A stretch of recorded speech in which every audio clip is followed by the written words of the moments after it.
तो दोस्तों नमस्कार, मैं हूं अनिल और रेसलिंग सुपर धमाल में आपका स्वागत है। दोस्तों आपको बता दें कि एलिमिनेशन चेंबर 2025 का आयोजन 1 मार्च को होने वाला है। कनाडा से इसका प्रसारण होगा और इस वजह से फैंस काफी ज्यादा एक्साइटेड नजर आ रहे हैं। मेंस और वुमेन्स एलिमिनेशन चेंबर मुकाबले का ऐलान किया जा चुका है और जॉन सीना भी इसका हिस्सा बनने वाले हैं। रॉयल रंबल मुकाबले में हार के बाद उन्होंने इसका ऐलान किया था और इसलिए इस वीडियो में हम उन 3 चीजों के बारे में बात करने वाले हैं जिनसे इशारों में फिलहाल थोड़ा बहुत पता चल रहा है कि 16 बार के वर्ल्ड चैंपियन जॉन सीना को एलिमिनेशन चेंबर मुकाबले में जीत मिल सकती है। जी हां दोस्तों, इसलिए वीडियो के अंत तक बने रहें और अगर आप चैनल पर नए हैं सब्सक्राइब करने के बाद ऑल पर क्लिक करें क्योंकि फ्री है और यहां आपको हर प्रकार की रेसलिंग जगत से जुड़ी हुई तमाम जानकारी मिलती है। बात करेंगे सबसे पहली चीज की, तो दोस्तों सबसे पहली चीज यही है कि जॉन सीना को हाल ही में लग चुका है बहुत ही बड़ा तगड़ा झटका। जी हां दोस्तों, हाल ही में संपन्न हुए मेंस रॉयल रंबल मुकाबले के अंत में जॉन सीना और जे उसो बचे थे। तब सभी को ऐसा लगा था कि जॉन सीना अपने करियर में तीसरी बार इस मुकाबले को जीतकर WWE रेसलमेनिया 41 का मेन इवेंट करेंगे। हालांकि जॉन सीना को सफलता नहीं मिली और जे उसो ने मुकाबला जीत लिया और इतिहास भी रच दिया। दोस्तों आपको बता दें कि जॉन सीना का करियर सफलताओं के साथ साथ असफलताओं से भी भरा हुआ है। उनके इस कैरेक्टर के हिसाब से देखा जाए तो रंबल मुकाबले में उनकी हार काफी मायने रखती है। खासकर इसका उद्देश्य एलिमिनेशन चेंबर मुकाबले में बड़ी जीत हासिल करना हो सकता है और इसलिए मुझे ऐसा लगता है कि WWE ऐसी गलती नहीं करना चाहेगा। रॉयल रंबल में अगर जॉन सीना को हार का सामना करना पड़ा है तो एलिमिनेशन चेंबर में भी अगर जॉन सीना हार जाते हैं तो फिर आपको बता दें यहाँ से कोई भी मौका नहीं मिलेगा जॉन सीना को रेसलमेनिया को मेन इवेंट करने का। और आखिरी रेसलमेनिया होगा ये जॉन सीना का। रॉयल रंबल आखिरी रहा जो कि मुझे लगता है बहुत ही खराब रहा। जॉन सीना आखिरी लास्ट 2 तक खड़े रहे लेकिन आखिर में उन्हें हार का सामना करना पड़ा। इसके बाद प्रेस कॉन्फ्रेंस में उन्होंने ये ऐलान किया कि वो कम्पीट करेंगे एलिमिनेशन चेंबर में और रेसलमेनिया 41 को मेन इवेंट करेंगे। तो ऐसे में देखा जाए तो अगर एलिमिनेशन चेंबर में भी जॉन सीना हार जाते हैं तो यहाँ से मुझे नहीं लगता कि कोई और चांस होगा मेन इवेंट करने का भी और चैंपियनशिप मुकाबले के लिए भी। तो ऐसे में दोस्तों हर हाल में जॉन सीना को यह मुकाबला जीतना चाहिए। हम सभी फैंस यही चाहेंगे कि अगर रोमन रेंस इस मुकाबले में नहीं है तो जॉन सीना जो हैं वो जीत सकते हैं और उनको जीतना भी चाहिए। तो क्या दोस्तों जॉन सीना जीतेंगे? अब हम बात करने वाले हैं दूसरे तरीके की। रेसलमेनिया 41 में कोडी रोड्स का मुकाबला जॉन सीना से हो सकता है। जी हां दोस्तों, रेसलमेनिया 41 में गुंथर अपनी वर्ल्ड हेवीवेट चैंपियनशिप को जे उसो के खिलाफ डिफेंड करेंगे। अब एलिमिनेशन चेंबर मैच में जो जीत हासिल करेगा वो कोडी रोड्स का अनडिस्प्यूटेड WWE चैंपियनशिप के लिए सामना करेगा।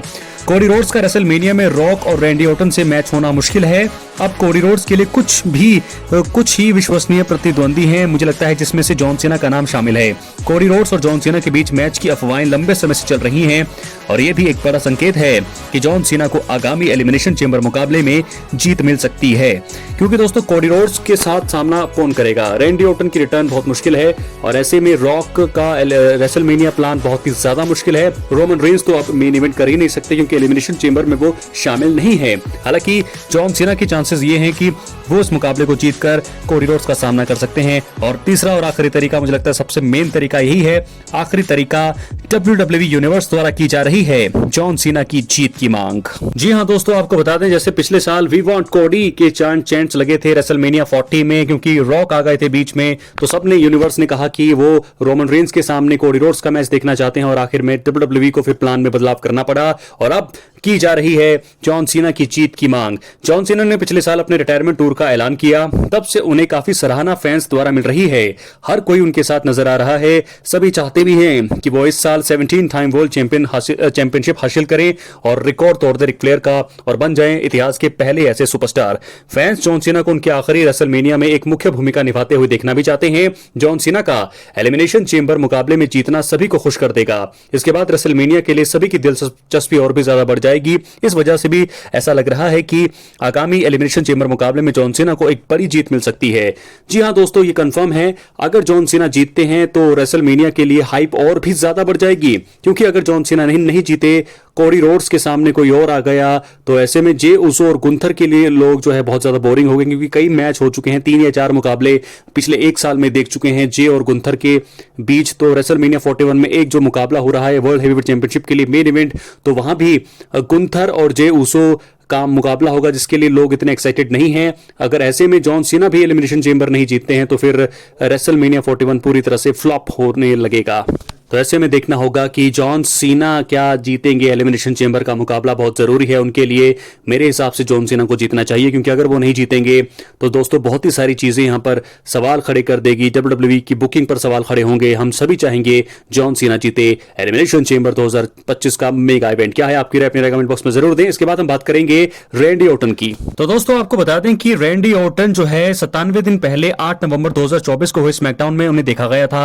उन्हें केविन ओवेंस ने पाइल ड्राइवर मूव हिट करने के बाद रिंग से दूर कर दिया था और अब 3 महीने से ऊपर का समय हो चुका है। टीवी पर वो नहीं दिख रही हैं, लेकिन अब दिग्गज को लेकर के यानी कि रैंडी ऑर्टन को लेकर के एक रिपोर्ट में बुरी खबर सामने आ रही है। तो आइए जानते हैं कि आखिरकार ये पूरा मामला है क्या।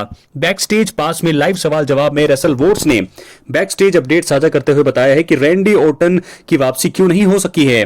उन्होंने बताया है कि इसके पीछे की वजह यह है कि रैंडी ऑर्टन की दूरी स्टोरी लाइन से जुड़ी हुई नहीं है। इसके साथ ही उन्होंने पिछले एपिसोड में बताया था कि रैंडी ऑर्टन वापसी के लिए तैयार ही नहीं है। इन सभी बातों से लग रहा है कि रैंडी ऑर्टन की वापसी का इंतजार और भी ज्यादा बढ़ सकता है। उन्होंने कहा, यानी कि रेसल वोट्स ने कहा, मुझे चोटों पर बात करना पसंद नहीं है, मेरे पास कुछ भी ठोस नहीं है, लेकिन मुझे लगता है कि उन्हें टीवी से बाहर रखने वाली चीज स्टोरी लाइन से जुड़ी हुई नहीं है। जी हां दोस्तों, तो ऐसे में रैंडी ऑर्टन की वापसी को लेकर उम्मीद की गई थी कि वो royal rumble 2025 premium live event में नजर आएंगे, लेकिन ये भी महज एक अफवाह ही साबित हुई। इस प्रीमियम लाइव इवेंट में मेंस रॉयल रंबल मुकाबले को जे उसो ने जीता।